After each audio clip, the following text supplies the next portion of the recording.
Patrick, as you said 10 minutes ago, long time no see. How are you? It's been a while. Yeah. I'm doing good. Yeah. I don't think I've talked to you since you went to the record show. Right. That might be possible. Right. Yeah. True. Yeah, Dan Bosch, that was quite something. What was your biggest record fair so far? You know, I actually was going to a record fair today. Okay. But so there's a big marathon that comes in my hometown and where I live. It's called the California International Marathon. Like 30,000 runners come here. Wow. And so I didn't even think about it. So to get to the record show, and it starts from one port and it goes all the way across town, I would have had to have driven 50 miles outside of my way because it's a marathon, 26 miles, and I'm right near the start. I'd have to go around the whole thing. And I was like I kept trying to find a way through and I couldn't. But yeah, anyway. Did you watch the marathon? Then? No, man, I was so mad. I was like going, I hope it rains on you fuckers. So, but yeah.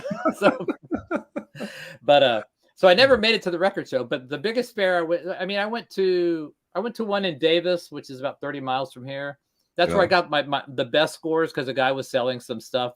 Like I said, I got an Exodus metal album for $5 and some other stuff that was just usually don't find at a record show these days, because everyone's jacked up their prices so much. But yeah, I can tell you, but you probably know.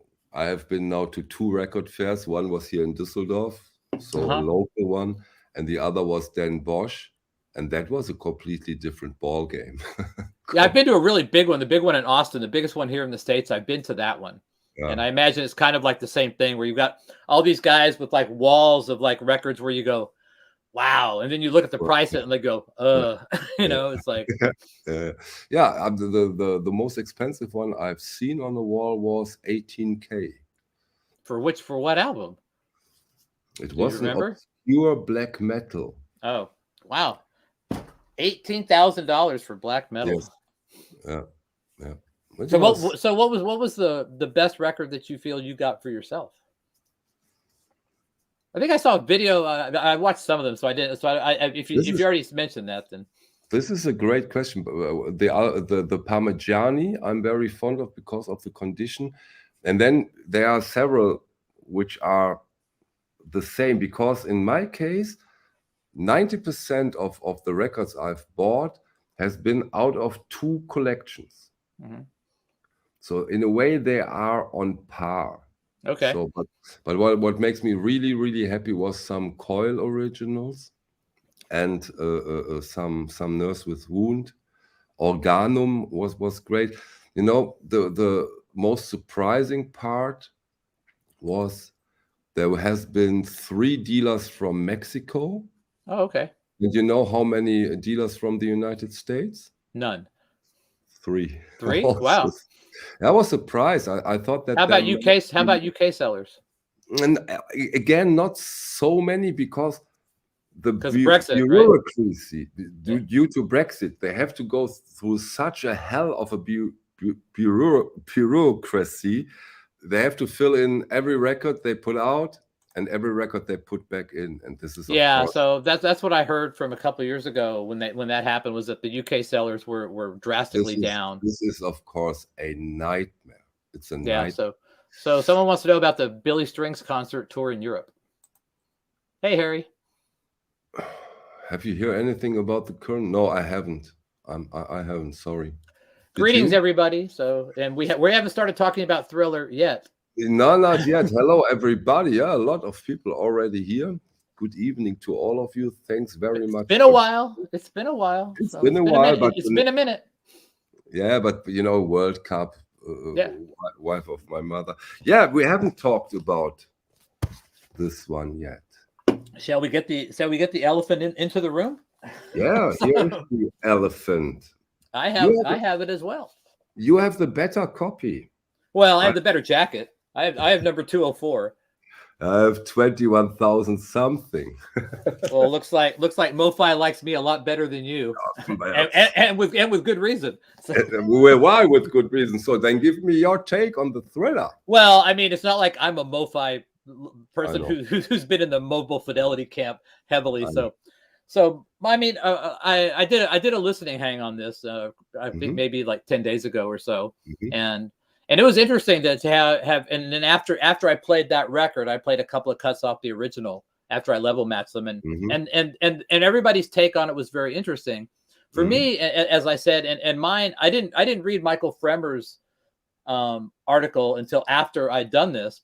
I think we both did it before, right? I think Fremer's take was later, way later. You know, so I thought the first song was amazing on the MoFi. I was like going, wow, this is freaking awesome. I was like going, they did a great job. And then as the album progressed, it got not quite so exciting, you know, and so it was really interesting because that was the feeling that I got. When I put on the first song, I was like going, holy shit, this sounds great. And then as it, I mean, it never got to where they sounded bad. It just never. No, I mean, Thriller's one of those records where it makes you want to move, get up out of your seat. It makes you just kind of, you know. And I didn't feel that with the MoFi. I just didn't get that vibe, that sense of energy, I guess is the terminology.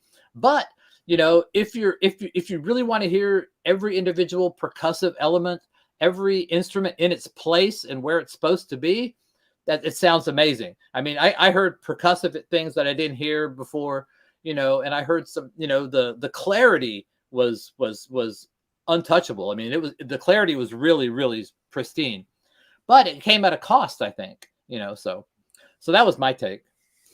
Yeah, very, very well put, in my opinion. You know, and that was the thing that disappoints me. You know, what you just said, I agree until to a certain degree. The details, I agree. Not the micro details, but the details, I do agree.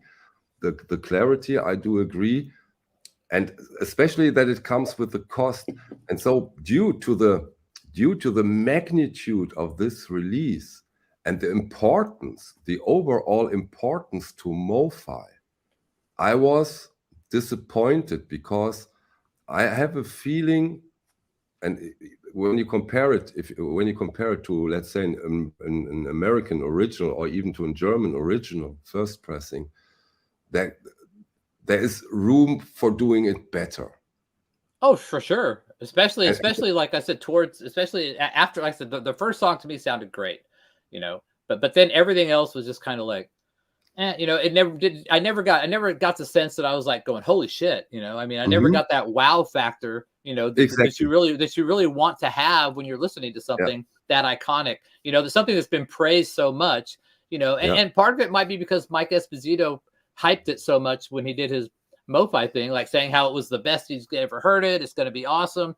I mean, he jumped in, he committed full on before he even really heard the whole thing. So I don't know, you know, I mean, so it got presented as something amazing, you know?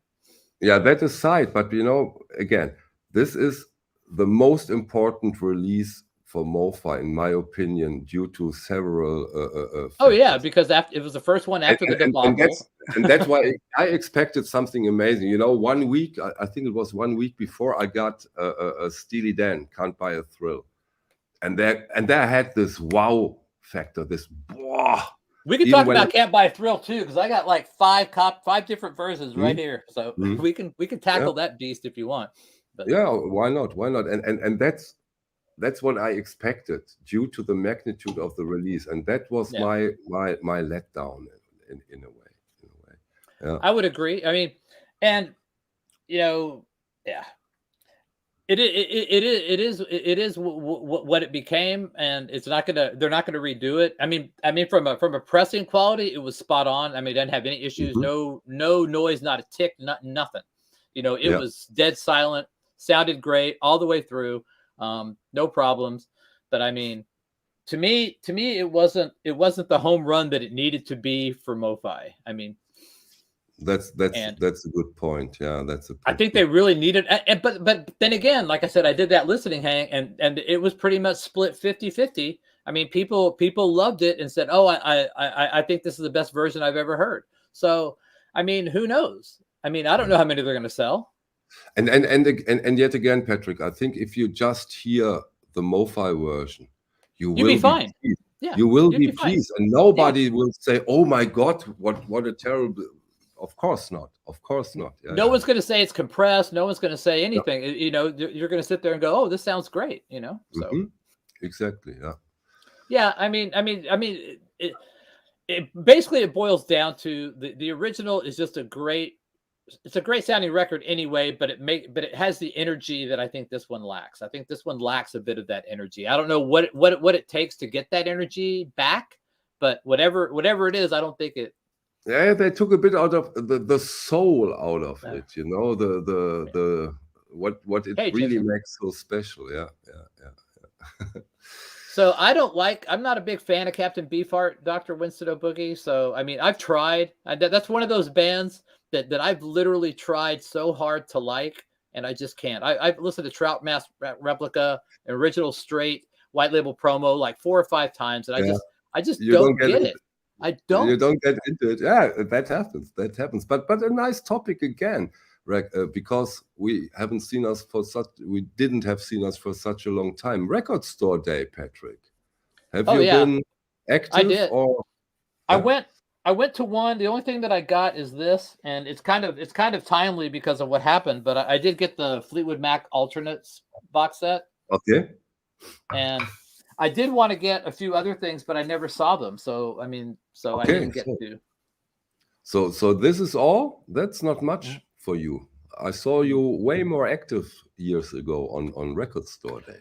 There wasn't a lot of stuff there that I liked. Hmm. Are you saying Yeah, I'm a you sexist need- creep or I'm a sexy creep? So there's a whole different connotation here, Tara.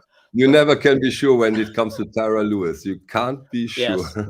Well, I am sure that she's not a woman. So I know that for a No, fact. she is. No, she actually said she's not. So I asked him. I said, Tara, you're not, because but I'm not sure. Tara Okay, comes and but hangs out once in a while. strange topic. Yes, we'll move on Okay. from that. Exactly. I'm The waiting Eagles. for I'm waiting for this one too. I'm curious about the Couch album. So Okay. You the will Crosby, get Stills into and it. Nash album. So I will say that I just recently picked up. Is it here? I just grabbed at a record fair, at a record show, the Couch album, and this was a Monarch pressing.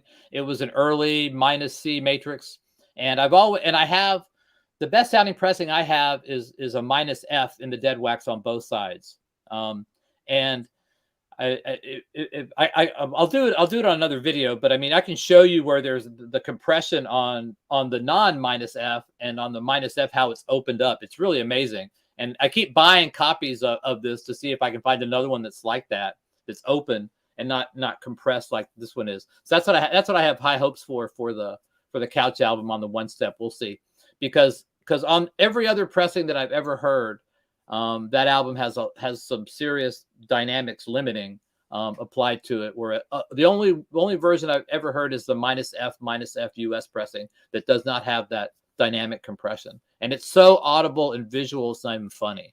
I mean, I keep buying them and I keep listening to them and I compare them and I go, shit, it's the same thing. So Yeah, Dane, this is an interesting comment because I totally agree. The David Crosby, if I only could remember my name.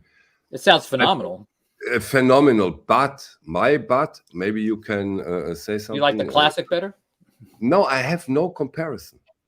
I just heard the MoFi, and to me this is an amazing release. I know that Michael Fremer complained about the EQing of Crosby's voice. Can you say something? Have you comparisons? Well, I mean, I'm more. I mean, I have the classic. I have the US. I have several USs. I have the MoFi, and I have the UK Plum, and they all sound great. But the first time I ever heard the record, it was like 12 years ago. I was at a high-end record store in San Francisco area, looking to buy my first audiophile turntable, and they had this album playing in the demo room, and I was like going, I never heard it before. I was like going, what is this record? And he's like going, it's David. I said, David Crosby from Crosby, Stills and Nash, and it just absolutely floored me how great that album sounded. So I bought the classic 45 and. Yeah. I have the MoFi, and the MoFi sounds phenomenal. I haven't really done any direct comparisons because when I recorded it, I listened to it and it sounded great, and I just kept listening to that one. I didn't go to the 45, but I thought that one sounded phenomenal. I didn't have any complaints on that one at all. I thought it was one of the better MoFis I've heard. I thought it was easily the best one I've heard in probably the last 20 years. You know, exactly. I totally do agree on the Crosby. It was that good. Yeah. This is also an interesting topic we can discuss, David. The upcoming Alan Parsons box set, another half-speed master. Are you from Abbey Road? Yeah, I think Abbey Road, but I'm quite sure about the half-speed master. Are you in, out, undecided? I haven't heard much about that. I honestly haven't.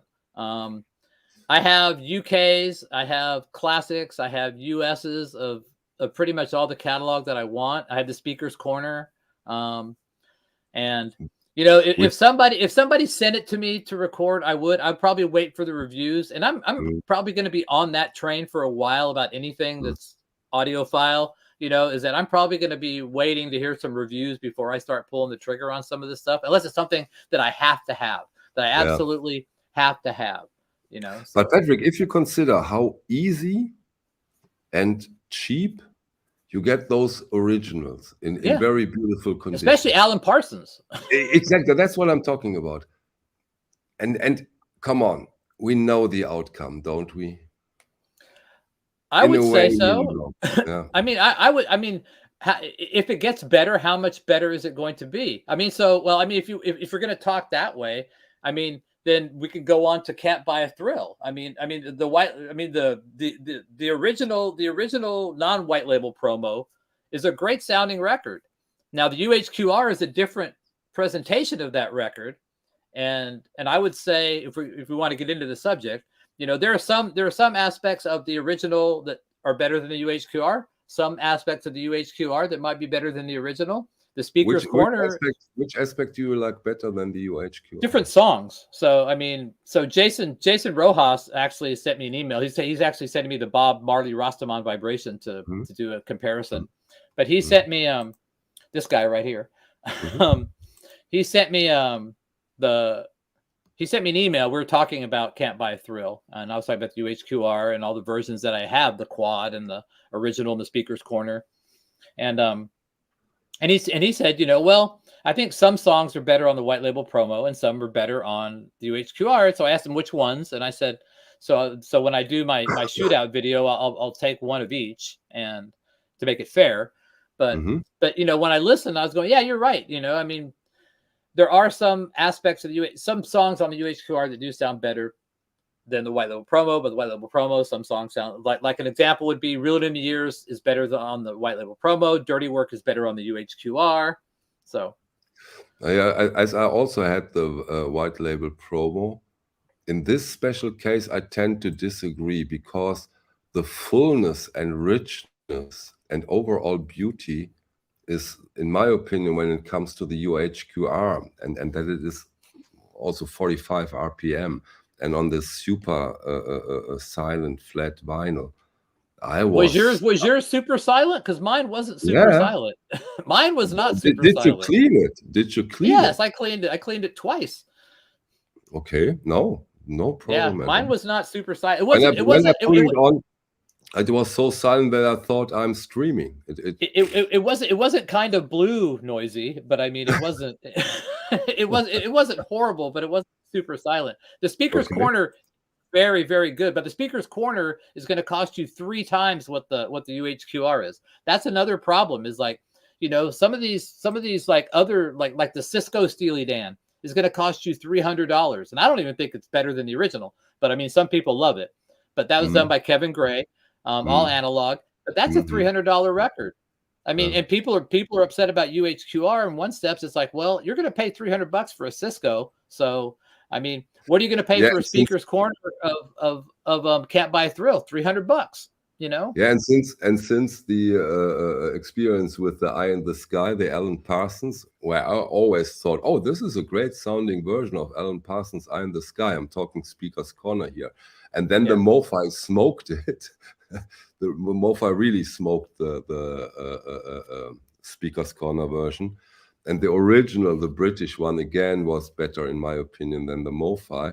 I have a different approach on Speaker's Corner at the moment. This might change again.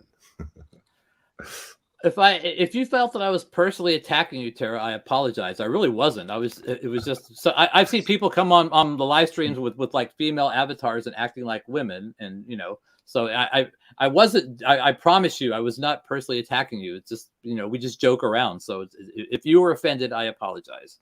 So did you again start trouble, Patrick? What is it? I didn't think I did. I mean, I didn't think I did. I mean, I asked her if she was a male or a female, because on my live stream, I always give female wrenches. It's just a thing. It's like, it's not a sexist thing. I mean, it's just, so if anything, it's anti-sexist. I figure the women are more level-headed, so I just give them the wrenches to moderate, because I don't give them to guys, because guys get too hot-headed.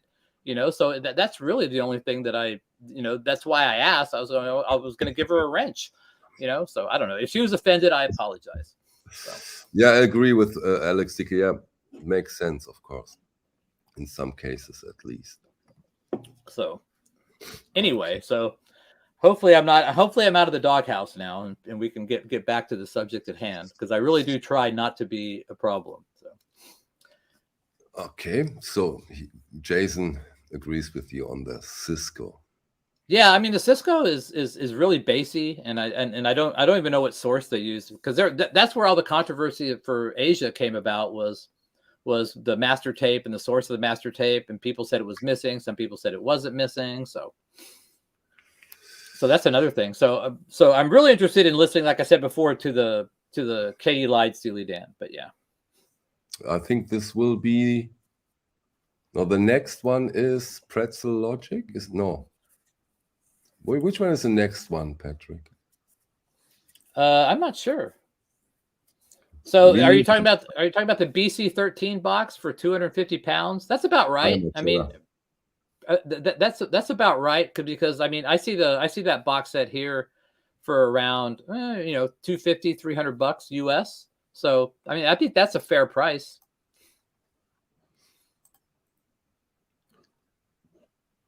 Yes. Okay. I'm with you, Tim P. Let's just talk about music. Countdown to Extinction. We talk Megadeth, or you want to talk about Countdown to Ecstasy? I think that's what they're trying to say. Countdown to Ecstasy is the next one, not the Megadeth album. Yes. Probably not. Yeah. Yeah, I'm not. Like I said, I'm not on the high dollar UHQR MoFi one step train. Not a blind buy anymore, personally. Has it been a blind buy to you, the one steps? Some of them. I mean, I jumped on. I mean, I have a closet full. I have most of them. So, and I bought them blind, and I enjoyed them, but I didn't do any real comparisons. I mean, I didn't sit there and spend a lot of time on it, because I don't have a lot of time to spend on an album over and over and over again. But I mean, especially after I just did that Can't Buy a Thrill, because I had to record four different versions, and after that I was pretty sick of Can't Buy a Thrill, and I still am. So that happens. I know that the worst experience in that regard is my my Blondie comparison, where I compared the Blondie releases with the box set. Oh my God, that was too much Blondie. Yeah, you get tired of it after a while. I have not heard the DeAgostini Bob Dylan releases. I've heard of him and what he's done. He did the Beatles catalog too. So yeah. So record massing incidents, massive concentrate. Okay. That's interesting. I'd like to hear your stories about that, David. Yeah, the whole Oh. Go ahead. Oh, sorry. No problem. Yeah, this whole catalog, in a way, it's intriguing, but I agree, John. And in another way, it's problematic. In general, I do like when they do the whole catalog. If they were really great, I would. Mm-hmm. Yeah, of course. Yeah. I mean, I mean, if they come out with I'm really waiting for the UHQ for the 45 RPM of the Steely Dan catalog. That's kind of the sweet spot for me. I don't need the super clarity vinyl. I don't need that, you know, or the box. You know, I would just prefer for a nice 45 RPM super vinyl, whatever it is, and go from there. And you will get them eventually.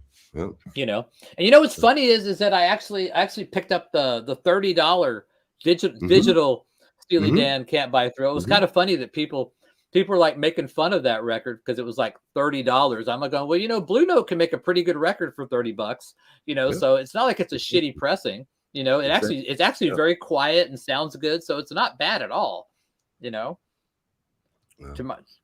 Yeah, price. Know, so, if you consider the price value, it's for sure it's not. Yeah, bad. For $30. I mean, and you know, an original is going to cost you more than $30 in a record store. You know, I mean, Steely Dan stuff used to be like $5, and now that's just gone freaking just through the roof. Yeah, but you know, Patrick, seriously, I think forget about those times where those records are out there in a good condition for $5. I think. Yeah, I know. It's just hard to let go, man. It's just really hard to let go. Of course it is. Of course it's nicer to pay $5 instead of 30, 35. But yeah. I would love someone to redo the Zeppelin catalog, and no offense to Bernie Grundman, but I would hope that I would like to see like maybe Ryan K. Smith do the Led Zeppelin catalog. I would prefer it go somewhere else besides Bernie, because I've heard Bernie's Led Zeppelin take, and I think which one did you hear, Patrick? The 33 all of and them. the 30? Also the 45. Okay, because the 45 I think are amazing. So I'll tell you which ones I've had of the 45. I'll let you know. I've had House of the Holy. I've had the 1. I've had 3. I've had 4. I've had Physical Graffiti. No, not Physical Graffiti. Presence. And I think that's it. So those I've had in the 45 RPM. And I had them, and I've had the 33s. So can't unforget the old prices. I can't unforget the old prices. I mean, I go to record fairs, and you know, I know when something's really overpriced, and I know what's the median price for now, you know, and I still keep hoping whenever I go, you know, like I pulled the plug at an estate sale on a couple of things that I would have wished I would have gotten for cheaper, but I know that I paid below market, just not as much below market as I feel like I deserve, you know. You know. Yeah, but you know, on the other hand, Patrick, when you know start and get deeper into originals, and every 30 seconds what did you pay for it? I said $28. Oh, I got mine for €1. I said, yeah, I know. You know, but I mean, well, here I'll show you an example. So let me see, where did I put that thing? This is oh man. Anyway, I won't waste any time with that. But it was a 80s Christian metal band called Saint on the original label, and it was like $25, and the median price for it is like $40.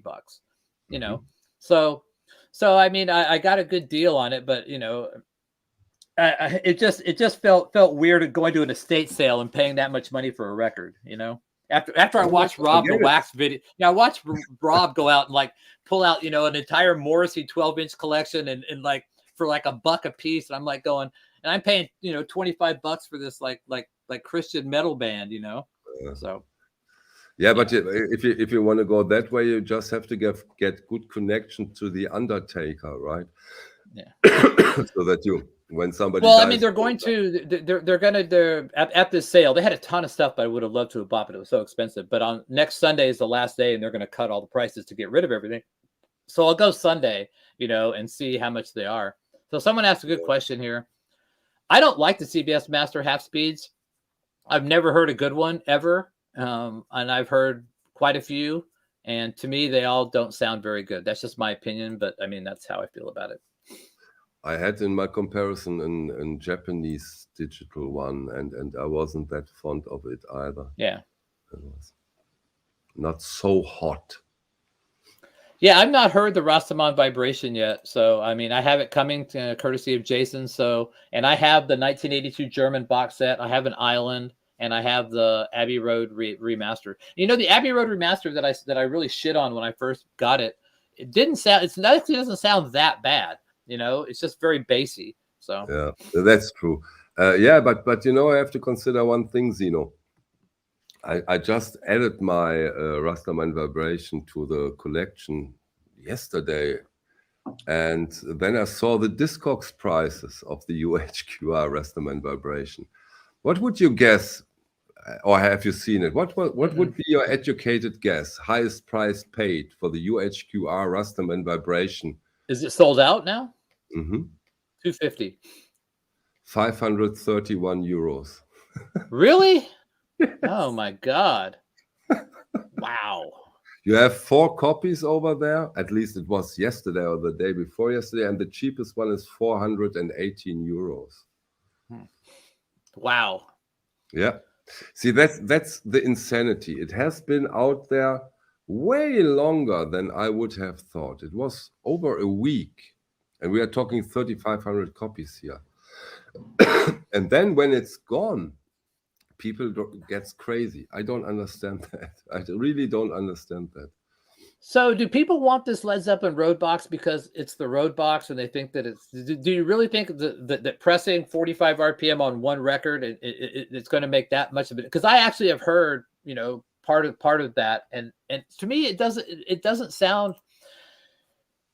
Are you listening with your ears or your wallet? I mean, if you spend 10 grand on something like that, are you listening with your ears at that point or your wallet? I mean, come on, Patrick. I have the Buena Vista Social Club as a single-sided 45 RPM classic records, and this is an unbelievable, great sounding record. Okay, I can't say something about the Led Zeppelins. I've never heard them, but this one, boah, wow. But there aren't that many versions of the Buena Vista Social Club, so there's really not a lot of comparison you can do for that. I mean, there's only a couple of pressings of it, I do believe. I mean, but Led Zeppelin, I have the anniversary. Yeah, with the Led Zeppelin, it's a bit different, right? You have a couple of hundreds. I mean, like Led Zeppelin 1, you've got the US George Piros, you've got the UK Plum, different variations of the UK Plum. You've got the classic, you've got the German Strawberry, which is a kind of a hybrid. You know, the ATL 5045, whatever it is. You know, so you've got, and then you've got the 2014 if you want to count that. But I mean, there's lots of pressings to compare against. Yeah. You know, I don't know anything about the Impulse master cuts. I mean, I'm not a huge jazz guy, and so that's not my realm of expertise. So I'm not going to pretend that I know that crap. So not going to lie to you people. Yeah, the Buena Vista Social Club is a great sounding record anyway. I mean, it's like talking about Dark Side of the Moon. You know, I mean, you've got like a great sounding record naturally. You know, most pressings are going to sound great. Yeah, they should. They should. I mean, it's interesting. I mean, normally I would say, you know, Jimmy Page came out with his reissues, you know, not that long ago. So why would they do it again? But I mean, they're coming out with Bob Marley's, and they just had a freaking Bob Marley reissue campaign by Abbey Road 2 years ago. Yeah, but again, I think those UHQR makes total sense when you're. Oh, I get it. But when you want to have a very special edition of this, I'm just speaking from like a record label perspective, you know. I mean, if you're gonna, not from a UHQR or whatever, you know. But I mean, I would think they'd say, "Hey, we just did those a couple of years ago, man. You know, we still got that stuff out there. Some of those are still, you can still buy them in stores." Hey, so. Paul. Yeah, I agree, Paul. But I mean, I don't want to hear those plates. I've heard those plates. I just watched your does it audiophile run out groove, Paul. That was really good. I liked it. Videos. I enjoyed it immensely while I was like riding my bicycle inside because it was raining. So, okay, what do we have?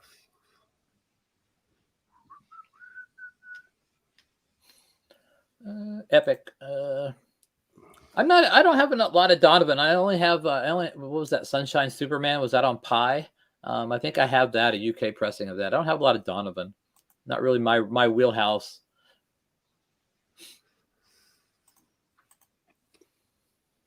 Yeah, this is always. I can imagine that this is. Would it be even more expensive than Steely Dan? It depends on the licensing fee, right? Because I was floored to think about how much the Steely Dan cost to do. I mean, yeah, but this again, Patrick, this is a great topic. But you know, Steely Dan has never been done by an audiophile label or an reissue label, and there is a reason for it. I'm quite well. sure. I mean, Speaker's Corner did do "Can't Buy a Thrill," and when one record. in 2000, like 2000, you know. Yeah. So 22 I mean, years it's been a while. It's been a while. Well, yeah, and go beyond that, you know. I mean, they also did Asia. MoFi did Asia, a bad job of it, but you know, they did Asia years and years ago. But I get what you're saying. So there is a reason, and I think those artists are quite greedy, but that's my personal opinion. But what's interesting is we were talking one day on a live stream and wondering about what the best selling albums were, you know, albums, you know, over the years. You know, Asia's only sold like 2 million copies. That's not a whole lot. Yeah, it's not that much, right? I mean, I was surprised. I was shocked to find that out. You know, I mean, I thought, you know, when it came out or all over. All over. I mean, just I mean, this is from, you know, this is from an actual list from the day it came out until, let's say, end of last year. 2 million. Yeah. 2 million something. Yeah. That's a surprise. Yeah. I was totally shocked. I mean, I'd have to go find the list again, but it looked right because it had Thriller, Eagles Can't Buy, Greatest Hits, Shania Twain. It had all those updated, like 40 million, you know, AC/DC, Back in Black. It had all the rightish type looking numbers. Don't forget Meatloaf, Better Love Hell. That thing sold, yeah. And that's not an audiophile record. So that is not a great sounding record. I love that record, but it's not a great sounding. The Speaker's Corner version of what? Of what, Liam? Of Can't Buy a Thrill is crap? Really? I didn't think so.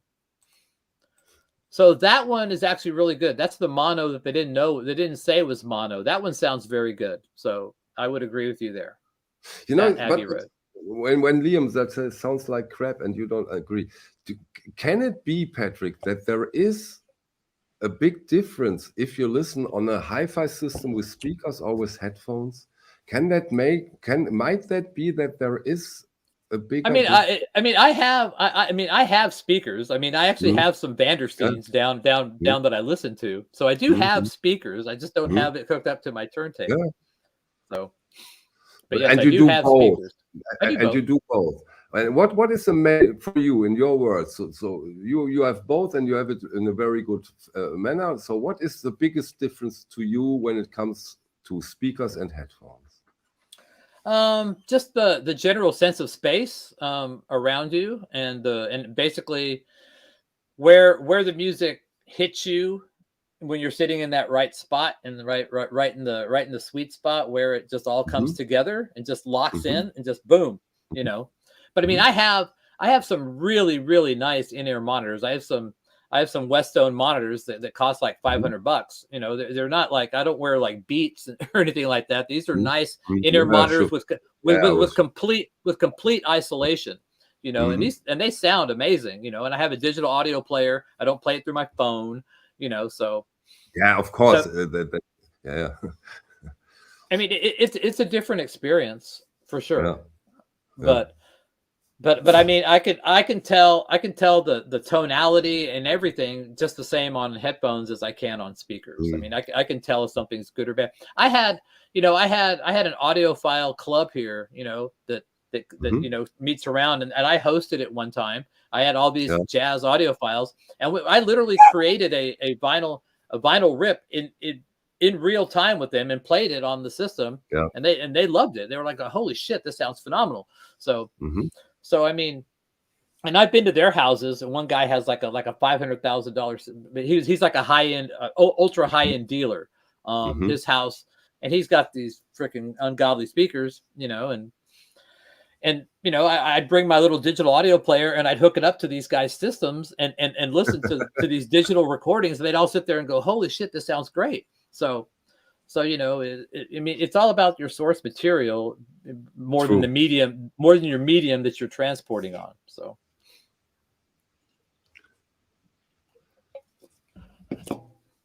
You know, I have exactly. You know, go ahead. Yeah.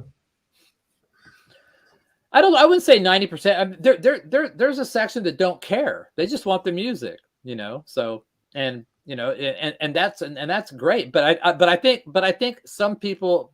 I think when they say that, I just want the music, they really don't, because if they just wanted music, they go get an MP3 or they go get a CD or they get whatever. If they just wanted the music. They want the music, but they want that visceral experience of having it in vinyl format. So, yeah, this is a nice question. Thank you, Harry. I come from streaming, Harry. I streamed, and then I never got the same great sound with the same equipment as Volker Bohlmeier over at Einstein. When he played a record, I said, it's still better, but I will get there. But I've never got there. I've never. And so that was the reason for me to go back into vinyl in 2016. I come from streaming.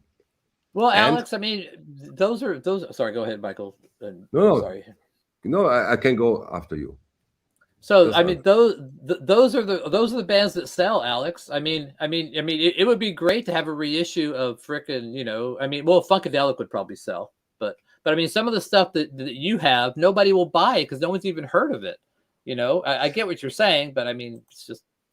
But maybe Disco Devil, I don't know how deep you get there or how far out you are. But look at Vinyl Me, Please. They go a bit into a different direction. I mean, Alex has a lot of Betty Davis, and they've done. Vinyl Me Please has done the Betty Davis stuff. I think, or was it Run Out Groove? One of those has done that. You know, so. Yeah. Alex has a great collection. He has a lot of obscure stuff. You know, so a lot of obscure stuff. And one other sentence to streaming. When I did my streaming excessively, I had a very bad habit. You know, I had my iPad and it all went over iPad. And then I listened to Bob Dylan, then back to Depeche Mode, one song, then David Bowie, all over the place. But now with the record, you put on the record and you listen to the record, which is a more... serious. I don't know how to explain, but totally different way of listening to music. And that's what you should do. I mean, I have people that I read reviews on and that I agree with, and so I tend to gravitate to what they recommend because I know what they like is what I like. So, and there are other people that review things and say things, and I go, God, I don't, you know, I totally disagree with that, which is fine. But I don't gravitate to take their opinion as opposed to people that I think kind of vibe with how I hear things. And everyone hears differently. Every review, in my opinion, is nothing more than an opinion. I have not heard the Pono, Dane. Sorry. I'm not a fan of Riga because of the speed issue. So that and also the fact that you can't adjust for azimuth, from what I understand. But yeah, although they do have speed controllers now, so that would, like, you know, take that out of the equation. That's the point, yeah. So here someone agrees with you. Yeah, I mean, I mean, I've always said, you know, it shouldn't take a $50,000 stereo to make a record sound good. You know, a good sounding record should be a good sounding record. I mean, you could get more details out of a $50,000 system, but it shouldn't change the fact you shouldn't need that system to make a record sound good.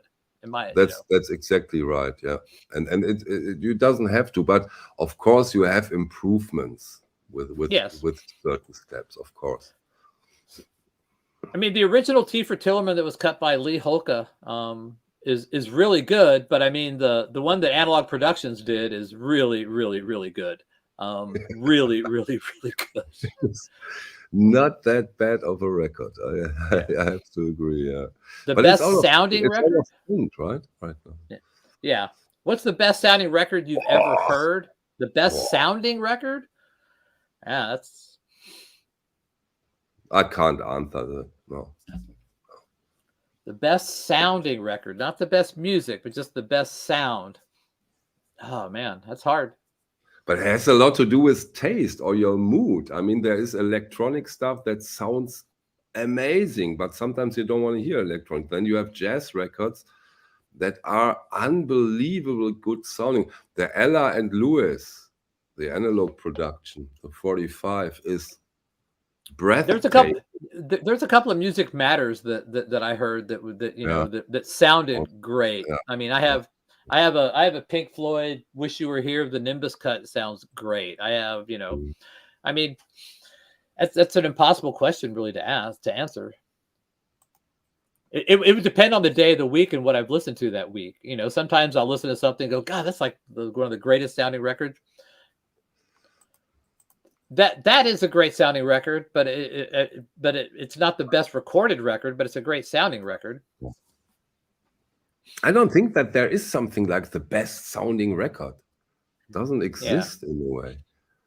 Maybe, you know, I think Transformers great. I thought the Patti Smith was great. I have the Kansas. I thought it was very good. I thought the Elton John was good. I thought a lot of the stuff that was cut by William Mackey I thought was very good. He was a great mastering engineer.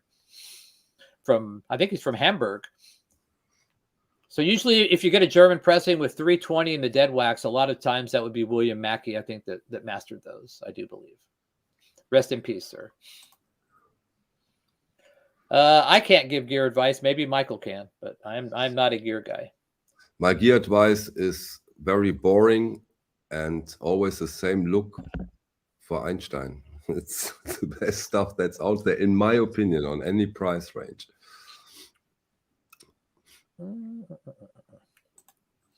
Top 10 for each genre. Top 10 best sounding records of each genre. That's so subjective, and it's so hard to, like I said, it all depends on what you're listening to that week or that month. You know, I mean, when Michael got back from his record show in Den Bosch, he'd probably be like, "Oh God, this is the greatest sounding record I ever had." You know, I mean, although he got Nurse with Wound, so it's not the greatest sounding record he's ever heard because it's Nurse with Wound. So just my Nurse with Wound needling there. So yeah, of course, be my guest. So speaking of Daft Punk, so I don't know anything about Daft Punk, but I bought this record for like $10 because it was warped at a half-price bookstore. So it's an original. It's an original. Then you what made album a is it? Great deal. Is this a good record? It is it's a great record in my opinion, and they sound amazing. Yeah, I need to record that. But yeah, I flattened it and came out great. So yeah, I know nothing about that album. So it's amazing. I don't have that one, Harry, so I guess I won't be getting it since you said it's not good compared to now. The UK Santanas, the early Santana UK pressings are actually very good, very, very good, especially Abraxas. Great question. Yeah. The best pressing I've ever heard was a UK. The one I think it didn't have the song titles on the back. The original version, but I have heard that the French version is supposed to be excellent as well. And that's actually, for a punk album, a pretty good sounding record. That's actually a surprisingly good sounding record. Is Birds of Fire on Friday Music or is it on Speaker's Corner? I think it's on Speaker's Corner. I don't know if Friday Music has done it. I need to check. Friday Music's hit or miss with me. Some of the stuff done by Kevin Gray is really great. Some of the stuff that's not done by Kevin Gray, and even by Kevin Gray, is not that great. Like the Montrose Friday Music is not good at all, in my opinion. You sleep on them, or how do you do? I have a vinyl flat. I have a thing called vinyl flat. I've had a vinyl flat for years. I have it on a digital timer, which is one of those things you plug in the wall and you tell it you can like punch in sections of time, 2 hours on, 3 hours off, 2 hours on. But it's a tricky thing, right? It's a tricky thing, right? Yes. It's very tricky. So I put it on low and just run it for like a week. Oh wow! Okay. But I only have it on for like 2 hours and then off for 3 hours, on for 2 hours, Okay. off for 3 hours. So I have like a digital timer that turns the power off at the circuit. And so I never go over 2 hours, and I never go over low heat, because if you make it too hot, it'll actually put a burn on the album and it looks orange. So yeah. Well, how is your success ratio? What would you say? For just a normal dish warp, I'd say like 95%. For an edge warp, like 0%. Okay. So for a dish warp, you really have to just let it go for time. And like I said, just go 2 hours on and 3 hours off, and no more than that, and just let it run for a week.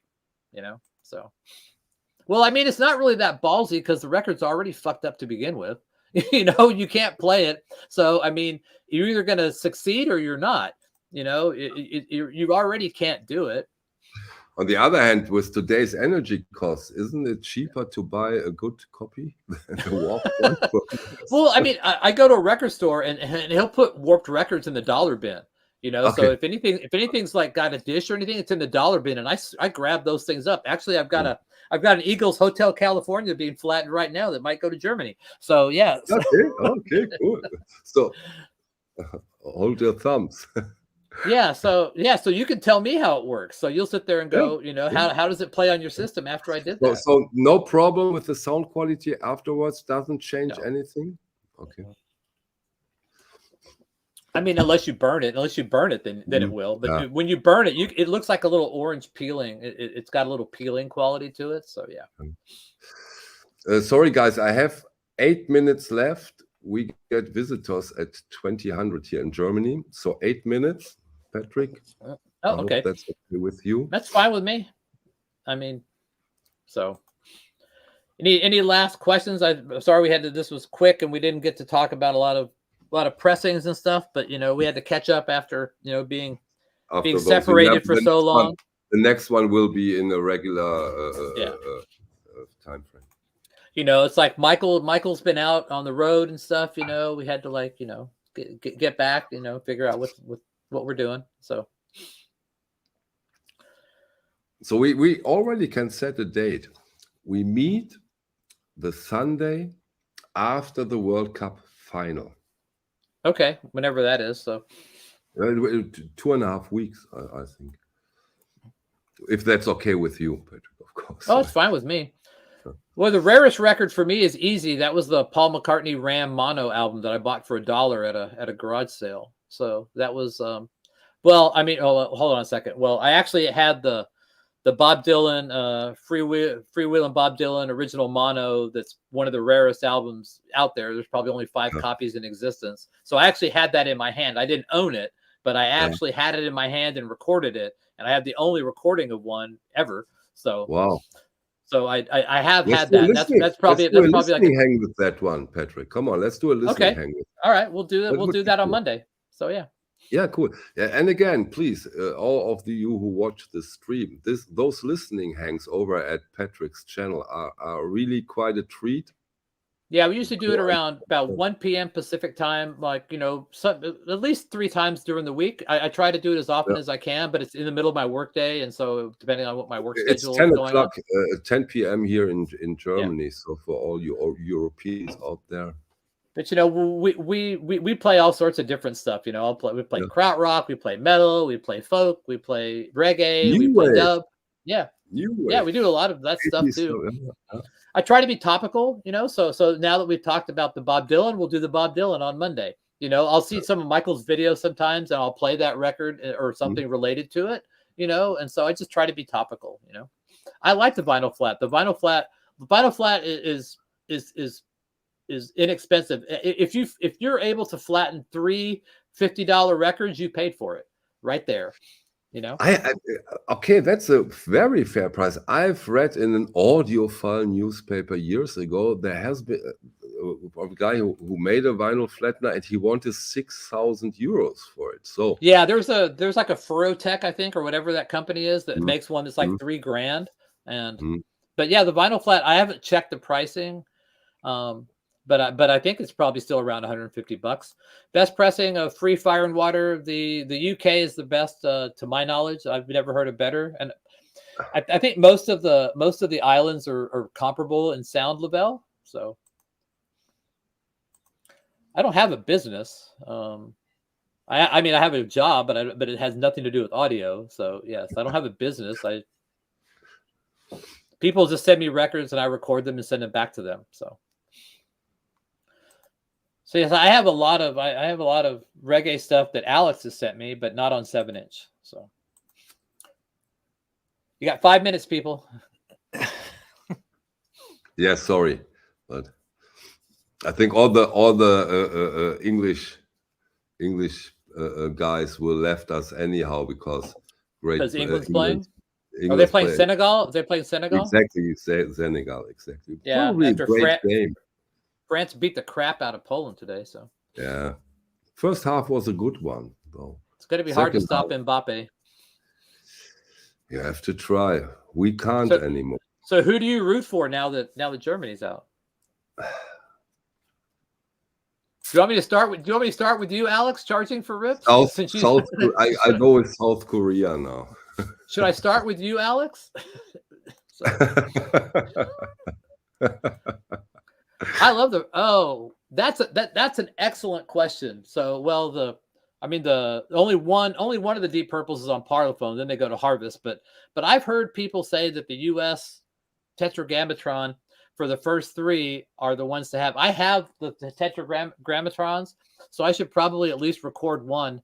But Shades of Deep Purple, I've heard there's an interesting thread somewhere where they talk about all the shit show that was the first album, and that the UK Parlophone is probably not the one to have, even though I have one. So that's a very interesting question, and I would like to get back to the bottom of that, because yeah, the US, I've read that and I couldn't believe it, but I have them. I even have like a sealed Book of Taliesin Tetragrammaton, I think. So excellent. I mean, the name alone, Tetragrammaton. Yeah. I think it was a kind of an iffy label, kind of like Roulette was. I think it was kind of, suspect, so to speak. So they beat MoFi 10-0. Okay. Okay. All right. Well, we'll let you go get to your yeah, they are already out there. Yeah. Thank you very, very much once more, Patrick. Thank you. We see us in a couple of weeks, and we of course see us on your vinyl hangs. Okay, we're going to be doing Bob Dylan, I think. So yeah, that's although cool. I think I did a vinyl. I think I did a listing hang of that. I'll have to go see. Of this ultra rare. Okay. I think I did. I'll have to go see. It might still be up. Make a rerun. Yeah, I don't care. There's no rules. That wouldn't be boring. I agree. There are no rules. I think I have heard it. I'd have to go look, Jason, but I think I might have had a recording of it too. So thanks everyone for being here. And Tara, I apologize again. My mea culpa. I apologize to you profusely. Anybody else I may have offended today? So go South Korea.